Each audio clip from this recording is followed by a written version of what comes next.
Happy Tuesday. Welcome to Feeling Things, formerly Four Things. I'm Amy. And I'm Kat. And I got a face fitness con artist update. I can't wait. You were texting me about it and I freaked out. I was like, don't tell me on the podcast. I know you were like, we can't be friends again until we record the podcast, because this is obviously something I would tell you as a friend, but I get your idea of wanting it to be organic on the podcast, since that's what we talked about last week. And I feel like my scam score might change. Well, to be honest, I was thinking about it and I think I was being a little bit too kind. Right. Because I didn't want you to feel like you were getting scammed. Yeah. So, okay, we'll get to it. Till today. Last week, we talked about two core feelings, lonely and hurt. So you can go listen to that episode if you want, or you can even watch it on YouTube. Yeah, which is so exciting. Yeah, we have a YouTube channel. What did you say we have as of today? As of when we're recording this, we have 18 subscribers. But we started with one. And Which so was it you? I guess it was whoever created it. Okay, so Elizabeth. And then I made Patrick follow it, and then I follow it, and so then I was like, we have 3. Cool. Okay, I've started following it. So really, we have like 6 real subscribers. Well, those are real. What? We're real. Oh, we're real. Yeah. I haven't yet had my kids do it on their are we on YouTube Kids? Is that a different thing? I'll do it. Oh, okay. Cryo Cat is in here. We've got 19 and counting. So we just haven't had a YouTube channel for the podcast before. So this is very exciting, and you'll be able to watch us. And we're already episode 2, upgrading our lighting and all the things, because we realized it's a little dark in here. We've got some shadows. So we're making progress. You can also sign up for our newsletter. And I know that's something that we've gotten DMs and emails about. So do you want to clarify how to get the newsletter? Yes. And bear with me because we're working on another way for you to get it. So if you're on Instagram, you can go to our Instagram page at Feeling Things Podcast, click the link tree. It'll just say newsletter sign up. Boom, done. If you don't have Instagram, we're going to post that link on our Facebook page that we will have soon. Yes. And if you just can't wait, just email us and I'll send you the link directly. Easy peasy. Yeah. We've also posted it in our stories, and we'll keep doing that. So but again, if you're not on Instagram, never mind, you're not seeing the stories. But when you do sign up for the email, you do get a treat, or the newsletter, you do get a treat. It's not just like, hey, sign up. You're going to get our Feeling Things wheel, a whole chart, another little flow chart, so you can better understand your feelings. I'm pretty obsessed with it. So shout out Kat for putting that together. Lonely and hurt, those were our feelings last week. And today we're touching on sad and angry. Now, if you remember, we left a little teaser at the end of last week's episode because we were supposed to be talking about fear. And I was going to touch on my current relationship, my boyfriend, and some fear that I had around that. But that story is not just my story. So I am holding off for a second because I talked to him about it, and we're just going to press pause. There's obviously, we have kids, and there's just some things that I'm ready to share, but we need a little bit of time. And I think it's important for the fear part. Very, right? So it's coming. Yes. I think that story is a really good story to use for that. So I think waiting is the best. Waiting is the best. Yeah. So we've called an audible and flipped the feelings that we're going to go over. But before we get to sad and angry, we have our feeling of the day. Feeling of the day. Which is energized. Now, I wanted my feeling of the day to be sore. And then Kat's like, that's not a feeling. And I'm like, tell that to my hamstrings. It's like a bodily sensation. It's a physical feeling. I know, but I feel very... Emotionally sore? You could be emotionally sore. No, I'm sore from my sprints that I've been doing. I'm still doing my sprints. I told you about that as a friend. But now on the podcast, just so that y'all know, we're obviously not trainers and this isn't a workout podcast, so I can't tell you what to do. But I've just been listening to a lot of things with my perimenopausal body. I'm trying to learn how I can fuel it better and move it better to help some of my hormones and my symptoms, because otherwise I'm going to punch a hole in the wall. Okay. Maybe. Are you having some I was anger? Because we're going to talk about that. I know, but I don't know that it's true anger. Yeah. It's more like feels ragey. Yeah. Okay. But I would call it more of is it a sensation, like a sore, other than actual, because nobody's making me rage. My hormones are creating that. Potentially creating that. So now, the sprints take that. That's just part of my regimen Okay. Like it's like we're going to look at it as like this is a recipe and how I'm eating and how I'm working out and how I'm resting and all plays a role. All of that is going to play a role. So I've been sprinting for just 30 seconds. But how many are you doing? 1 30-second sprint and then moving 5. On? Oh, that's it. Do you like do 30 seconds, then rest for a minute, then 30 seconds? What do you do? Yeah, you rest for a minute and a half to 2. Yeah. And I'm also taking this from a doctor that I heard. So that's why I'm hesitant to say exactly, because I don't know. Maybe it's not something you should go do. I don't even know really how my body is reacting to it yet. Again, I'm sore, but I do feel energized from it and I feel strong. Okay. I mean, I had the treadmill at 10.0. Which is fast. I know. At first I did 9.0 and I was like, I think I can go to 10.0. That's probably pushing it, which is why I'm sore. You also were a runner. Was 25 years ago. You still were a runner. I don't like running. Okay. And that's the point. I think what I'm trying to do is push myself cardiovascularly or shock my system to where also my body's like, oh, hey, we want to build this up. Let's build some endurance. Let's build strength. And then hopefully that helps all the other things in my body when it starts to freak out from hormones. It's like, hey, we got this. We're not scared of a little shock to the system. We can handle this. You don't have to punch a hole in the wall. Yeah. We've got you. Well, and that's a more gentle shock to your system than a lot of things that I think people might think to do.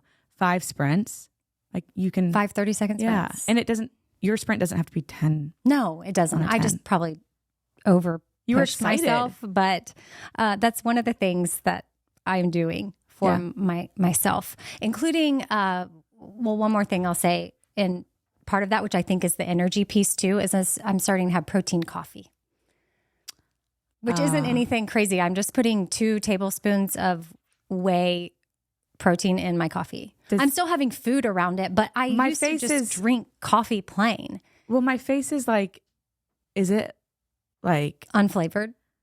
Yeah. Okay. I'm thinking you're putting like chocolate protein powder. Well, that would be yummy. You think? Yeah. It would be thick, right? No, you mix it up. It'd be real good. But this is just a way I'm lacking in protein. Yeah. And I've had multiple doctors tell me, especially being a woman in my 40s, that a whey protein is what I need. And I always avoided whey because I was trying to avoid dairy, but it's not the same thing. And also I don't need to avoid dairy. It was just a trend at some point that I took part in, but I've learned and you're growing. I'm growing and I don't need to be scared of certain things. But now it's just like, this is a little way for me to get some extra protein. But I do feel more energized from it, I think, because I'm getting more of what my body needs. You're getting more energy, which is nutrients, what food is. And I think you'd be proud of me because I also did my homework. Not that you assigned this to me. I was going to say, but I felt like when I was looking it up and researching it, I'm like, Cal would be proud. I chose our feeling of the day, which is energized, and I found the gift and the impairment. Oh, so you gave yourself a homework assignment and you did it. But I felt like it was from you. Okay. Yeah. Subconsciously, I was like, you better find this. Yeah. I was like, Kat's going to be proud because, I just want to make you proud. Okay. So the gift of being energized, when you acknowledge it, it's a spark. It's your body and mind saying, let's go. When you lean into it, you build momentum. You take inspired action, you create, you move, you speak up and follow through most of the time, right? It's often a window of motivation. So it's like feeling energized is the door. And take advantage of it. Or a window and it's open. So you got to go in or you can stay on the other side, but then that'll lead you to the impairment, which I'll tell you about. And it's not good. When you ride that wave, you surprise yourself with what you're capable of. You'll go from a 9.0 to a 10.0. Oh my gosh. Just like that. Yeah. Now, if you suppress an energized window of opportunity, this is the impairment. If you don't honor that energy, it can turn inward into restlessness, agitation, or even anxiety. That buzzing feeling needs somewhere to go. And if you silence it for too long, you might start feeling stuck or numb, like you're dragging through life with the brakes on. Oh. So don't miss out. If you feel a window, go. Yeah. Take advantage. Go for it. Yeah. So I don't know if you mentioned this I don't remember when we were talking about what we were going to do fear, because the first time we recorded, we talked about this last week. We had to delete the episode and start over.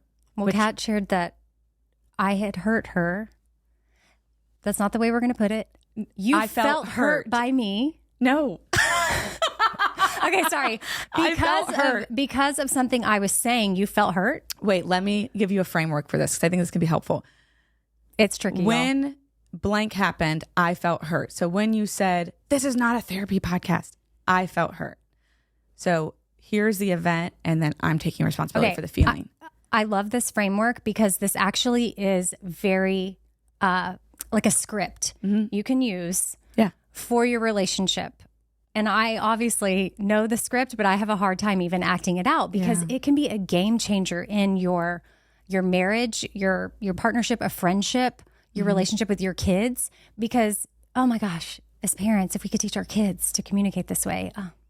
And they would just grow up wouldn't that be knowing beautiful? that. Yeah. They would enter into all these healthy relationships in their 20s.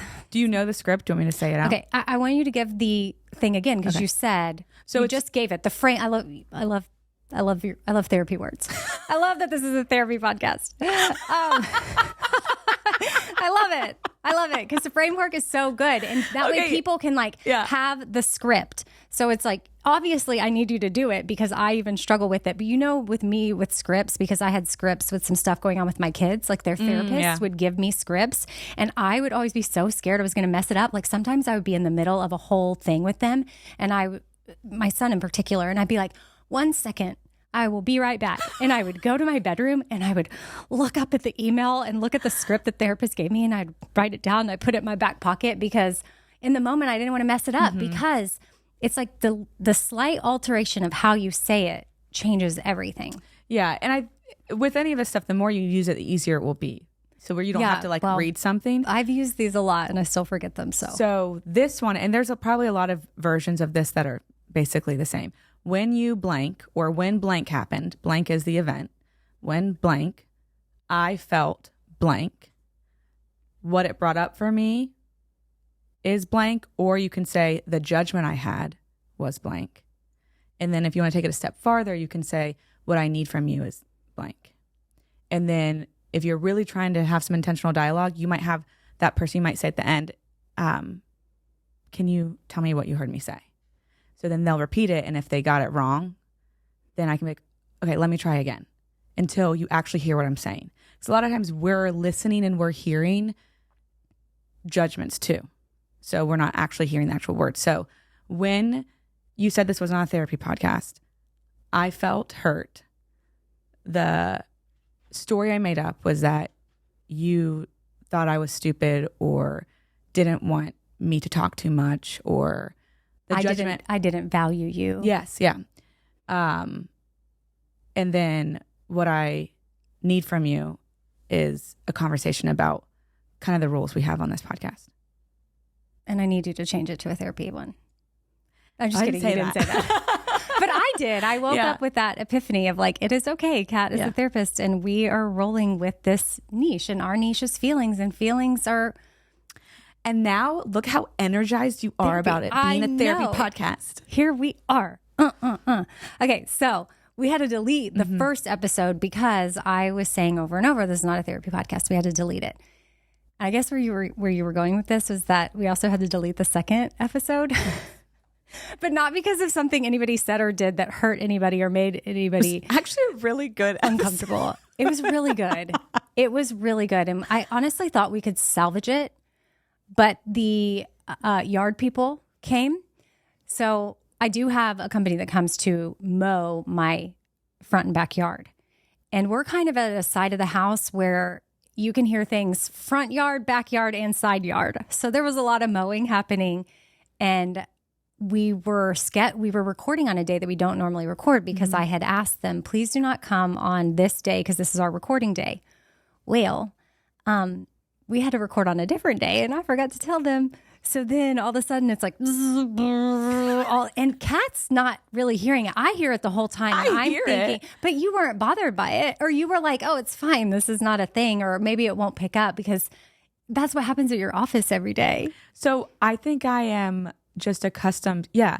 So one, I was like, this is really good. I don't want to ruin this. And I thought maybe since you weren't saying anything, it won't pick up. But also I am so used to a weed whacker being outside of the door of my office, because my office is the front of the house that our office is in, like my actual offices. And they'll come and I'll be just sitting there with the client and I'll be like, can you say it a little louder? And they'll be like screaming. And I'm like, this is the most untherapeutic room there is. However, I've tried to reframe it as it's good exposure therapy in some way. I don't like it, but I'm like, oh, I can roll with this. Like, who cares? I can like stay in tune with you. But I thought you thought that too because you didn't say anything. Yeah, no, I was thinking the whole time this episode is going in the trash, but maybe not, maybe not, maybe not. And then afterwards I was like, yeah, it's people would be like, what? I can't, there's like, can you say it a little louder? There's a huge lawnmower. And I'm picturing like being one of Kat's clients and being like, if I was doing brain spotting with you or something and there was a lawnmower, I'd be like, can I get a discount? Literally. And I would say, yes, I'm sorry. Yeah. I have actually, good for you for asking the lawn people to come at a appropriate time or a time that would work, because I have asked so many times for our property manager to let me know when they're coming. And they're like, sure, of course. Yes, that makes sense. Guess how many times they have actually done that? 0 times. Yeah. So there's no follow through. Yeah. That's unfortunate. Mm-hmm. So that's our episode 2 got deleted as well story. So we're on a roll here. I hope from here on out, everything we record is usable, because we're treating the show like it's live. Mm-hmm. We're doing it live. Which is why I just rolled with it. I know. And I didn't want to, like, we did have momentum and we were telling good stories, which actually now, don't you think about it? Isn't it so glad the yard people coming? This just hit me because we talked about the boyfriend stuff. Oh my gosh. After I talk to him, I need to wait. Also, I have to point out, did you notice what you just said? Boyfriend? What is a gift? You said, isn't it so glad? Yeah. And we talked last week on the episode that we can't use about glad. And you talked about, I'm going to use that word more. Yeah. Well, now I already use it. I use it a lot. But we're not talking about glad today, because glad is with fear, and that will be when the boyfriend conversation happens. Yeah, that is crazy. But it worked out. But okay, so there's that. I want to hear about what you're going to text me about the con artist. Oh, the face fitness update. Okay. So last week, Kat gave me a little face fitness checklist. I had to answer yes or no to some questions that she had. And ultimately, you determined that it wasn't a scam or whatever. Well, then, this is the email that I got between now and then, which also this didn't make it into the trashed second episode. So this is meant to happen. Meant to be. So this is a perfect example of like when things go wrong, eventually you'll be like, oh, what does this make possible? Because it makes possible that now we get to update this closer to the face fitness scam situation. And I get an email and the subject is deadline, your gift expires tonight, all caps. And then she said, hey, Amy, this is the closest thing there is to working one-on-one with me. There's going to be a problem area class every month. If you sign up for this once in a lifetime opportunity to be a monthly, it says once in a lifetime, once in a lifetime opportunity for like, I have to be a monthly subscriber. She said, this is invaluable. This really takes your biggest insecurities and eliminates them one at a time. When you join today, you'll get a 53-minute advanced face lifting routine in your members area. You'll also find a 14-minute miracle routine. It's actually a busy day routine, but members started calling it a miracle routine, so that stuck. There's another one called the Holy Grail routine. I mean, you can tell I'm already sold, where I'm like, the Holy Grail. Like, I'm already had me at miracle. I like, the 53-minute one, I'm not interested in, again, because time. Yeah. Some of the stuff is so crazy time-wise. But this is part of her gift that she's... in bold, the women in the group have been going crazy about it. Mm-hmm. Then this is where I was like, oh, Kat with her scam questions, because this I would have to admit to. She says, the first month is on me. Here she is with like the gift. She goes, that's right. I'm giving you a free month as a gift. And then she attached the link. So it's a 30-day free trial. With another special link. Mm-hmm. It'll be $99 a month. But today, $0 for the first month. Yeah. And then after the free trial, you can pay until you choose to cancel. So here's what I did. Do you want to know? I was going to say, did you sign up? I signed up because you think you're going to cancel it. I sent myself an email. Don't forget you signed up for this. Make sure to cancel it within 30 days from now. So I'm not gonna pay for this, but you bet I got the Holy Grail routine and I got the miracle, and I have everything. I haven't done it yet, but once I do it, I will let you know if it's worth it, and then if I become a monthly member. But I've emailed myself a reminder to cancel. Okay. Can you also email me that reminder? Because you want to check in. But I mean, see, this is where I'm like, I get that you probably think all of these keywords are very scammy, and they are. I know this now because you're aware. I'm aware. So can you get scammed if you're aware? That is an interesting question. Or are you just an idiot? I'm choosing to be scammed. Right. I am choosing to give $0 for 30 days to test this stuff out, and then I will let y'all know. And you know what? Then I'm like, you're scamming the scammer. I'm scamming the scammer because I'm going to take this routine and I'm going to put my own spin on it, and then I'm just going to show y'all how to do it for free on Instagram. Except for I don't know everything that she knows. I know. I'm just kidding. I'm not going to do that. I do appreciate her work, and she's clearly put a lot of time into this. But also, is what she's saying legit, or is she like, cool, I got to go film a 53-minute video of basically nothing. I'm just massaging certain parts, acting like I know what I'm talking about, and I'm charging an arm and a leg for it. Like, is that what she's doing if she's a scammer? There are so many people that do that, though. But I don't understand that. Like, why would they do that? Because there are people like you that I'm like, I'll sign up. But that's so funny because that email goes through, like, I was laughing as you started reading it because it starts already, like, I'm thinking about the checklist, and it's like boom, boom, boom, boom. Invaluable. Act now. Nothing else is as good as this. Gift from me. Yes. This is the closest thing you'll get to one-on-one. And again, I am everything. And again, we don't even know her credentials. No, I don't even know where she is in the world. We don't know if she's a robot. Right. So she does have great skin. Like, people accuse her of having Botox. You only see her on a video, though. Her having good skin. Come on. Okay. I will say, people have called her out. If you think our skin is good, it's because you're actually seeing real skin. We didn't edit it, but you could do that. Okay. Because I guess with certain lighting, yes, she can look better, but she doesn't. What I'm saying is, people accuse her of Botox, but then she'll get close up in the camera and she'll show her forehead moving. So she says, I don't have Botox. Okay. Whatever. Moving on. I'm done. What are our feelings? We're going to start with sad. You're like, I'm starting to feel sad now. Because you are feeling of the day. Well, the last thing I'll say on this. No, our feeling of the day was energized. These are our core feelings. If this thing brings you joy and you are aware of it, I don't care if you do it. It's now just kind of silly and funny. But if she does end up scamming you and you lose thousands of dollars, you might you might forget to cancel the subscription. No, I emailed myself, and I always remember to check my emails. Duh. Like, I don't forget to do anything like that. What are you talking about?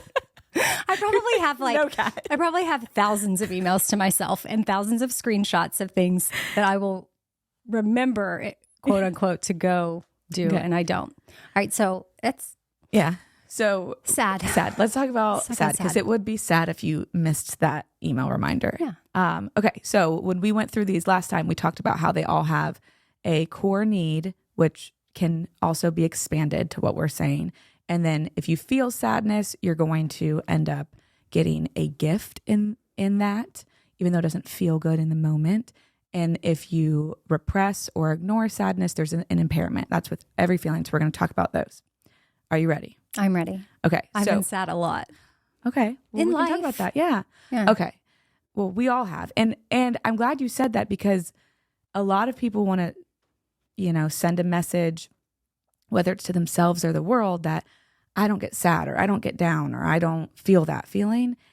And that's not really, when you get into this stuff, a flex. Because if you aren't feeling sadness, you're not getting one of these gifts that's imperative to live, I think, a full life.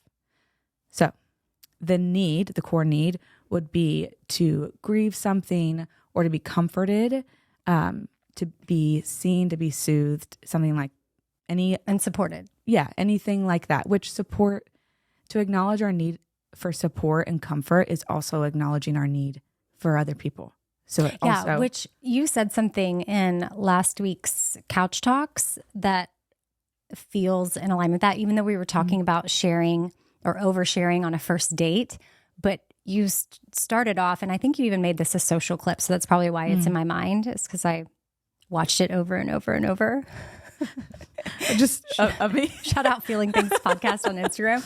But I did watch the clip. I think probably I was posting it in my stories, and it replays while you're typing, and I just kept hearing your voice over and over. But you said, I'm a big fan of allowing people to know how to be there for you, or to know how to show up and support you. And so sharing things is important to an extent. I mean, maybe not on a first date, you don't have to let everybody in. But sometimes as friends, we don't want to burden people or share too much. It's like, oh, they have a lot going on, but then you rob them of the opportunity of being there for you. Yeah. And you don't get, as in the other person, or I could say this for myself, like I don't get to decide what's a burden for other people. So I don't get to decide what's a burden for my friends.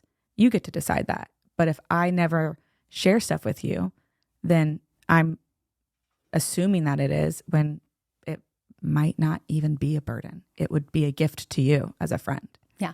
So that would be kind of around what the need would be. Now, if you don't feel sad and you push it away and you're unaware of it, what's going to happen is you're going to look over time, you're going to have this like self-pity, whether you share that with people or not, that's going to be there.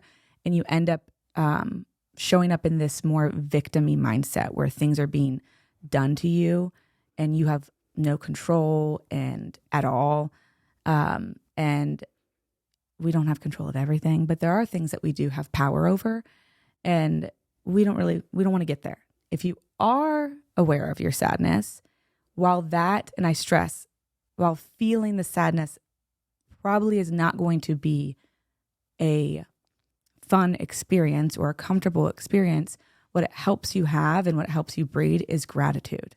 Because sadness is saying, I lost something that was really important to me. And so we get to acknowledge what was really important to us versus I'm not sad, it's fine, whatever, I didn't care. Wait a second, what is important to you deserves to be acknowledged. That's okay. So that shows up in a lot of ways. I think when we get rejected, there's some things that I think are easier to be sad about being rejected, but there's others, depending on who you are, where your pride takes over and you're like, oh, no big deal. And a lot of times like jobs, or if you put yourself up for something like a promotion or even an award or something like that, you put yourself out there. And starting a podcast, like if nobody listened to it, I would feel sad, because this was important to us and it was something that we put a lot of time in. And a lot of people don't want to say I was let down, sad, and upset by that. I got passed over for something, and you're talking about like a work-related thing, and I immediately took on it wasn't really that big of a deal. But I know that I was stuffing it down. And I think I probably could have healed from it a lot faster if I just was like, oh, I really wanted that. That was hard to hear. And like, I'm going to be okay. And I want to give myself space before I jump in with what does this now make possible? Yeah. My daughter told me I asked that question too quickly. Well, I think that's that too. Yeah, Adeline too, my niece. They both, two younger people. They're like, because I want to immediately come in, I think as parents or aunts or friends, we may want to come in and try to fix something if someone is feeling sad. Not fix it, but just help them feel better. And what does this make possible is a great question you get to ask yourself. But don't ask it too quickly, maybe. Yeah. Because then you're not allowing to sit in the sadness. Well, if you remember when, shout out Donald Miller, when we had that interview a couple years ago with him, the reason he gave us those questions is we asked him, he was talking about his book, Hero on a Mission. Great book. Great book. And speaking of victims. Well, yeah. So it's all about how to be the hero in your own story. And we were asking him, well, when something happens in your life that like you are really down about, what do you do to not stay in that moment? And those are the questions he gave us. And so this is perfect. Those questions are perfect to bring into your sadness. But we have to acknowledge that there's sadness there. And then we get to ask the question. Right. Versus then just ask the question, then we're missing part of that. Yes. Like, what does this make possible? I'm glad you clarified that. Yeah. But I think as a mom, so I'm sharing this to other parents, we may swoop in right away as our teen is processing. And we're like, okay, well, what does this now make possible? And then they just look at you like, okay, cool. I love you and your fancy questions that are supposed to help me, but like, let me just be. And so that's just my encouragement on that. Would part of that for you be, it's hard for you to see your kids when they're down? I don't want her to be sad, but this is a good reminder that sadness is good. Like we want sadness. Yeah. Because then if we experience the sadness, we can experience gratitude. And I have no idea if the doorbell that just rang is popping up on the podcast here. But we have been putting a note on my front door that says, do not ring the doorbell or knock because we're recording. Yeah. I don't think we put recording because that sounds weird. But I think we just say, we should put baby sleeping. I do have a sign on my door in my office that says, do not knock on this door. But I guess I should say, do not use your, what is it called? A wind blower? Yeah. What is it called? A weed whacker. But it's not a weed whacker because it's blowing leaves. A leaf blower. Yeah. Don't use that. And be like, be kind. Blow leaves elsewhere. So who knows if that even showed up. But that's an example if we're rolling with it. Mm-hmm. Things happen. We're breezy. It's not going to make me sad. No. Or mad or angry. No. Or any other emotions. I actually feel fine. I feel fine. Well, that's not one. No, actually, no, really. I feel joy and excitement because I'm like, did you get a package? I wonder what it is. Oh, I love the way you reframed that. Thank you for that because I was kind of feeling mad at myself for not putting up the sign. Oh, well, that's perfect because we're about to talk about anger. Okay. Are you ready to? Do you want to talk about sadness more? Are you ready? No, I think I want to talk about how being sad. You maybe touched on this, but it's not weakness. And I know we have men that are listening, and I think sometimes they have to be, the man of the house or hold it together for maybe the women in their life. And that's part of maybe how they were brought up. I think we're phasing out of that. I'm making a generalization, but I think in a lot of my marriage for 17 years, it'd be for him to talk about, but my experience with him is that he didn't have a lot of room for sadness because he needed to be more to get, like he suppressed a lot of sadness. Yes. Like it potentially could be seen as weak to be sad. Mm-hmm. When this is a whole other topic that I think there'd be so much good conversation in, but historically men couldn't be weak because they were protectors, and they still can be protectors, but we don't have the same threats now that maybe we did when we were hunters and gatherers. And so we've gotten used to playing these roles, and now men have worked really hard to push that away. And I have learned that part of wanting men to have that space is us allowing it and encouraging it. They're not going to do it automatically, but I've noticed some things that I've thought about men in general, or that I've said to my husband or people that I'm dating, and it sends them the message of like, there isn't still room for that. So we have to invite that in for them. Yeah. Open a space for it. I can share an example that I'm not proud of at all. Okay. But I learned from it. It's hard to even say because I'm mortified by myself. But it was in my marriage, my husband got out of the Air Force, and I didn't realize how much of his identity was tied to that. So he went to the Air Force Academy after high school, went to pilot training right after that, and then 9/11 happened while he was at pilot training. So then immediately went into war as a pilot in the Air Force. So much of his identity was, I'm in the Air Force. Not only that, his dad was a colonel in the Air Force. And since my ex-husband was 5 years old, he's like, I'm going to be a pilot in the Air Force. So I'm painting a picture that this was his identity. And when he got out, I don't think either of us realized how much it was going to impact him. And this happens to a lot of people that leave a career like that. I'm sure it could be a firefighter, a policeman, maybe even not a first responder type stuff. It could be any career. But when that becomes your identity and then you no longer have it and you're trying to find your way in the world, especially as a military person, because now you're a civilian. So sometimes some language, if you're not military, you may not understand, but it's a totally different world. It's just totally different. And I didn't appreciate that.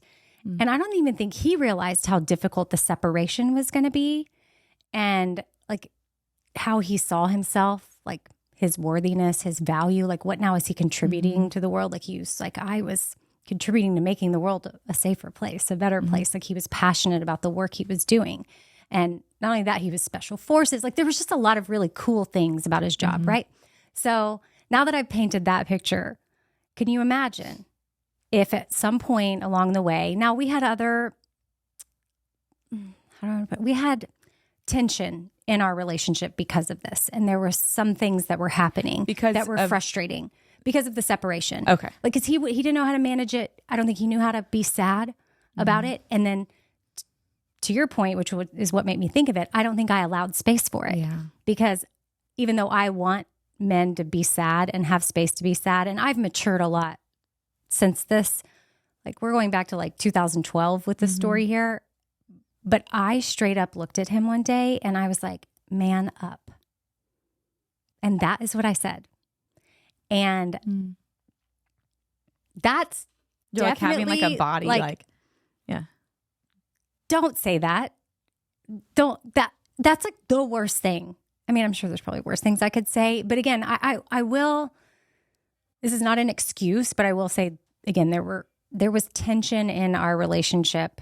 So I was frustrated and fed up, and I said that. And honestly, I don't know that he was ever able to let that go. And that's not ultimately what led to us getting a divorce over 10 years later. But it certainly didn't make things easier, because then now he's like, okay, my safe space, which is supposed to be my wife, I don't have permission to be sad here. And I wanted him to be sad. It's almost like we just didn't have the tools and we didn't know how to process together. But I should have been like, hi, this is hard and you are struggling. How can I help? But honestly, with the other tension and other things that are going on, I don't even know if I would have said that would have been received and it would have worked. So I don't want to go shoulda, coulda, woulda. But I said that and I'm not proud. And that is. You also, I think, because I appreciate where you're taking all your responsibility for that, which you did it. So you're responsible for it. Yes. And we love the ands. That is a part of you that you were conditioned to treat men like that and to think of men like that. And so that's the work we do, is like, we have to look at what do I think and what are these like unconscious bias in our brains that don't actually fit with how we really view people. And this might, I'm not trying to make you feel better, but I do want to relate to you in the sense that I did this 2 weeks ago, not 10 years ago. And I also am a therapist. So my husband and I were in a fight, and he maybe had a little tear fall, maybe a couple. And I looked at him and said, why are you crying? And I don't, because there was so much emotion, I don't remember exactly what I said, but it was something along the lines of like, why are you crying? I don't want you to cry about this. I want you to do something about it. Excuse me? Like, what? That's not the type of human I want to be, let alone partner or wife. And so I say this as like, I'm in it with you guys, where I have to allow space for my husband to feel sad and let him know that that sadness is not a weakness. That actually is going to bring us closer if I allow it to be there. has nothing to do with being able to take care of me or being able to take care of a family or the work that you can or cannot do. That's a story we have built up in our head that no longer fits the reality. So, well, you're not alone, is what I'm saying. You're worse. I'm just kidding. You're like, you did it last week. You did it, and you're a therapist. And wow, I'm just kidding. Like, not going to you for advice anymore. I'm joking. I will come to you for advice always. I love your advice. Well, being able to admit I agree. And even though we know better, that's just great. A great example of, even though I know better too, who knows? One day I might be in a moment with my boyfriend and I'll be like, man up. But then I'll be like, just kidding. What I meant to say is, when you blank, I feel blank. Yeah, that's what I meant to say. So, okay. So being sad is not weak to like all 2 of our male listeners right now. Well, it's good for the women to also know that so they can share, like, and make space for your husband or boyfriend or son to be sad. You know, it's a signal that something meaningful has been lost or something meaningful has changed. Yeah. So I forgive my 2012 self. Do you forgive your 2 week ago self? Okay, good. All right. I'm going to do better. So we're going to do better. Okay. What's our next emotion, feeling? So we're going to talk about anger. So I love talking about anger. It is the easiest feeling other than gladness for me to feel, which I think a lot of people can probably relate to. It is what I call the justice emotion, because when we are aware of this thing, it helps us activate passion. It helps us activate knowing what's important to us. It helps us stand up for people. It helps us stand up for ourselves. It leads us into all of the directions of being like a strong, competent human with a sense of self. I love it. It's an empowering emotion. And we're going to talk about too, what anger is and what anger isn't. Because I think when I say anger, when I say anger, what's the image you have in your head? Do that again. This is how Amy gets angry. Or I don't know. I'm picturing me making a bowl of cereal and then smashing it on the ground. Not that I've ever done that. Yeah, okay. But I have. I get like this picture. But so is my sister. Maybe it's hereditary. Okay. Have you ever thrown a dish? I've never thrown a dish that I can... a dish? I'm not saying at anybody, but like, have you ever just smashed something down? I've slammed things. I slammed my door so many times as a child. My dad took it off the hinges. Oh. Mm-hmm. He said, don't slam your door one more time. And I said, yes, I will. What are you going to do about it? Slammed it and he took it off. And then I was like, I'll show you. So I put 2 little nails at the top of my door frame and hung a sheet over it. And I was like, I have a door. And then my parents loved this story because I don't know how long I didn't have a door, but it was a long time. And my dad was like, I would have put your door on the next day. I was waiting for you to ask me. So where I thought I was like, I'll show you, I'll put this sheet up. He was like, you can have your door back. Yeah, you did. It was say something. But that's funny. Yeah, so I've slammed some things in my life, but I don't think I've ever broken it or slammed a dish down. That sounds like it would feel kind of. Should try it. Yeah. So why did you ask me, what do I picture with anger? Because I mean, I was picturing like some angry little like emoji thing. I see like the red devil emoji in my head when I think about anger. Because that's what we're taught anger is this it's like big, loud, bad, scary. It's fighting. It's all of that. When anger could be a million things that are actually very comfortable to be with, but we're not shown that. And the need around anger is usually some form of needing to be heard, whether it's I need to be heard or I need this people to know this thing about the world or this thing about this person. Like I get angry when my friends are misunderstood. So it's not even that I need to be heard. It's like my friends need to be heard. So that's usually the need. And if we feel it, like I said, we have this empowerment. We, again, will get our passion. It helps us create change in the world. Now, if we ignore that anger, which is, I think, what a lot of people are taught, specifically women, are don't do that. Don't be angry. Don't be angry. Be grateful. Be this, be that. Hush. be quiet. Don't say that. Don't ruffle feathers. Don't be loud. Don't be. How can you be a helper? Yeah. Yeah. Be a helper without getting in the way of anything. And when that happens, we end up becoming some form of like and this is going to sound extreme, but like this depressed sense of self. So we remove parts of ourselves. Yeah, I see it as like sort of if you're this big, let's say we start out this big, full blow up doll. Side note. One time my parents had this party and they had a blow up doll, and I don't know why, but now that's what I'm picturing. They used to have these weird parties. They would have pool parties and naked pool parties. A naked blow up doll. But I don't know. Wait, stop. I think it's like a joke. Did you just say they had naked pool parties? Yeah, naked pool parties. Yes. Yeah. I remember seeing my friend's dad naked. Like I was looking through the backyard and I was like, oh, there's Mr. Tucker. He's naked. Yeah. I don't know. They were before my parents got divorced. Like, I don't think they were You've never wild, told me like that. Swingers or anything, but it's just kind of, they would have parties. Maybe there would be drinking and then people would be like, let's take our clothes off. Jump in the pool. I don't know that everybody was naked. I don't know. Wait. I just know I saw we'll call him Mr. T naked. Okay. And whenever I started to have this image of a blow up doll, I'm just inviting you into my brain. Yeah. So you're like, okay, you're sort of like part of you is depressed. And then I'm like, okay, the word that comes to mind for me is deflated. Deflated. And so then I'm like, well, if I'm this big blow up doll, and then right when I think of me as a blow up doll, I'm like, oh, remember that naked blow up doll that mom and dad had at that party? Like that's where my brain goes. So I'm letting you in.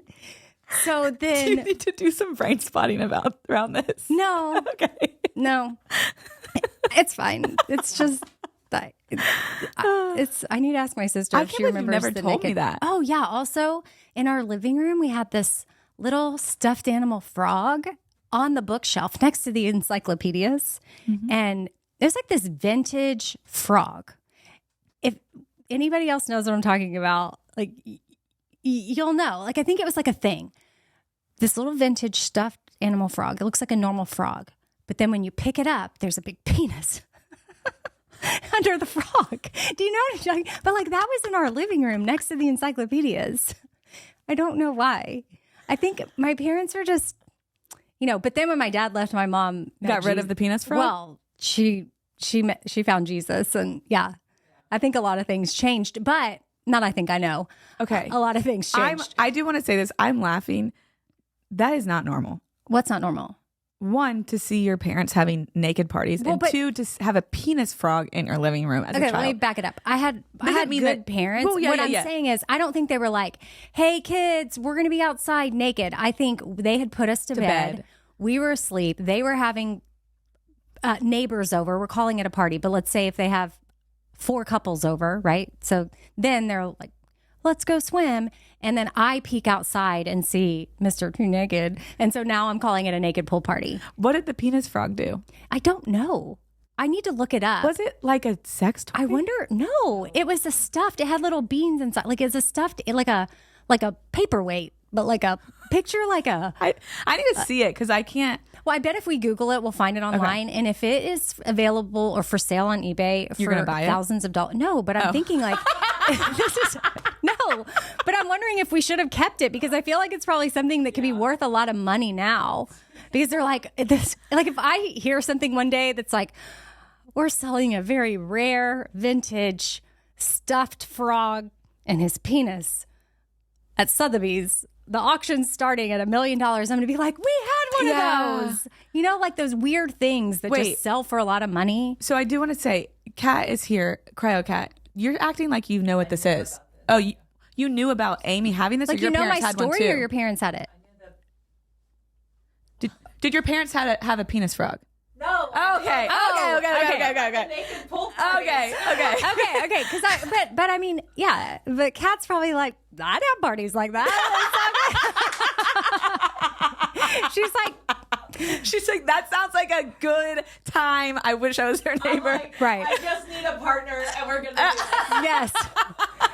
Okay, so just to back it up, I guess I'm clarifying that I get that that's not normal, and I don't even know. Well, it's not normal for you to know it. I think that's the difference. Your parents didn't know that you knew right, it. And I don't think they were like, "Hey, kids, look, we just got a new blow-up doll." But I think it was the way their personalities were and their friendships. It was like debauchery, sort of like just haha, like, "Hey, we're going over to Cliff and Judy's." That was my parents, like. I'm showing up with a blow-up doll. Like, and I'm going to put it on their couch and just see how long it takes them to notice. And so then there's this naked blow-up doll. So back to Which if you think about your parents being like our age, like that would be kind of like a funny prank somebody would do. Right. Yeah. I get it. Okay. So that back to now that we've taken a little detour down memory lane, what I was picturing is me as a doll, a blow-up doll. With clothes fully on. Clothed. Yes. And like I've got the little part where the air goes in and it's like slightly open. And then every time you suppress this, it's like a little more air goes out. And then you do it again and a little more air goes out until eventually you're like unrecognizable. Yeah, that's actually a really good metaphor. You're welcome. And anytime.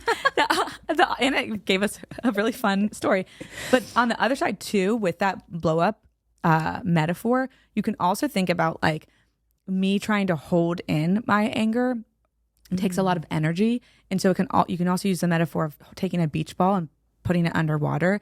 And I can only hold it for so long. So when it does come out, it's going to come out in this crazy exaggerated way, which is a lot of times what happens. And that's what people think, I think a lot of times when they see anger, they see that beach ball blowing up out of the water versus what actually was going on in that actual shade of anger. That is not, people see, I think, anger as like rage a lot of times. And one of my friends used a couple years ago the metaphor of like Jesus was one of the angriest people in the world on earth ever.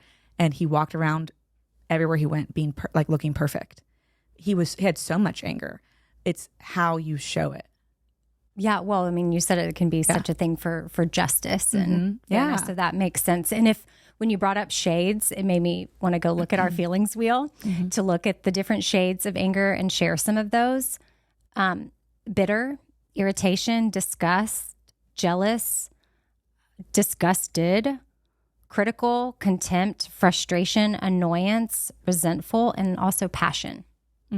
Which I have learned to lean into that because I think for me, I used to tell myself a story that a lot of that justice and passion was like annoying or too much or overwhelming.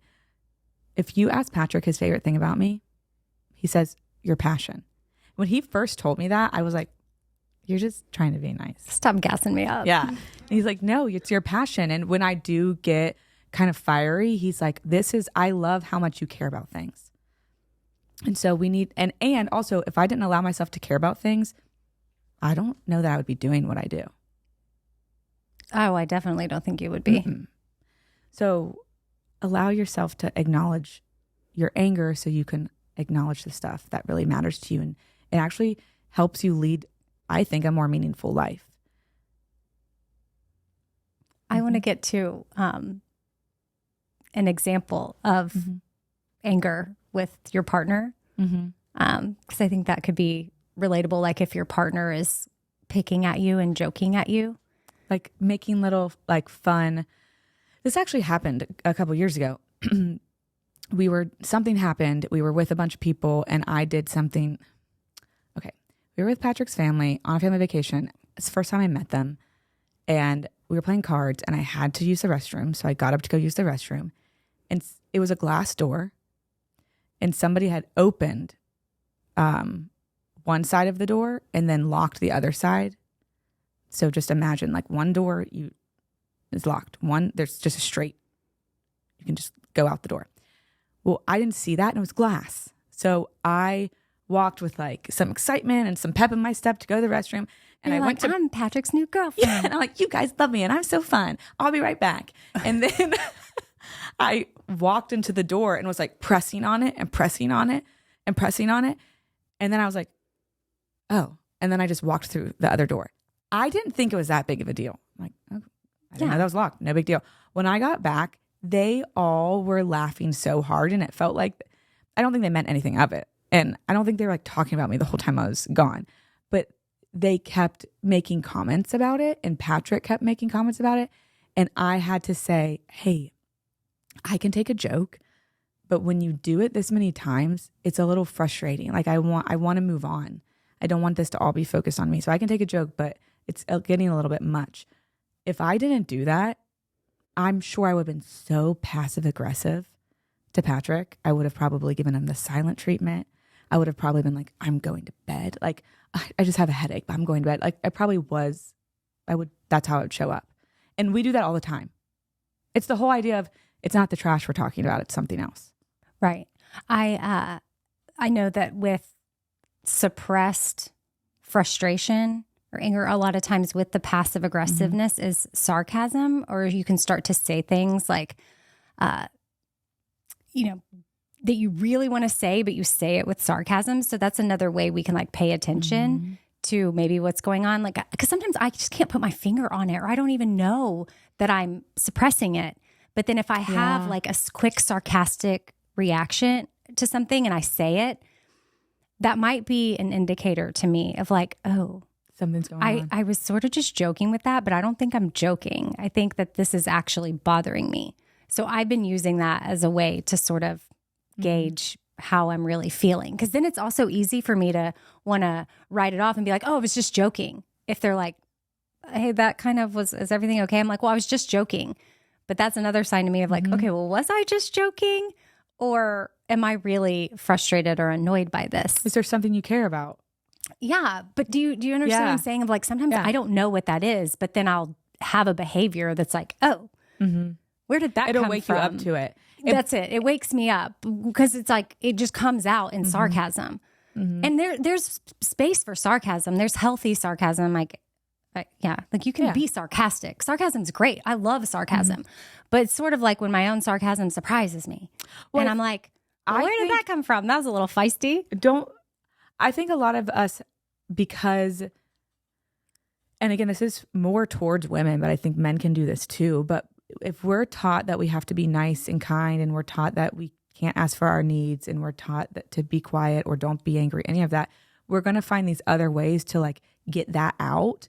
And that is it almost is like a loophole to your anger. It's like, well, I have a need that needs to be met, but like I can't go directly there, so I'm going to go this way. So it's this unconscious loophole that we've created.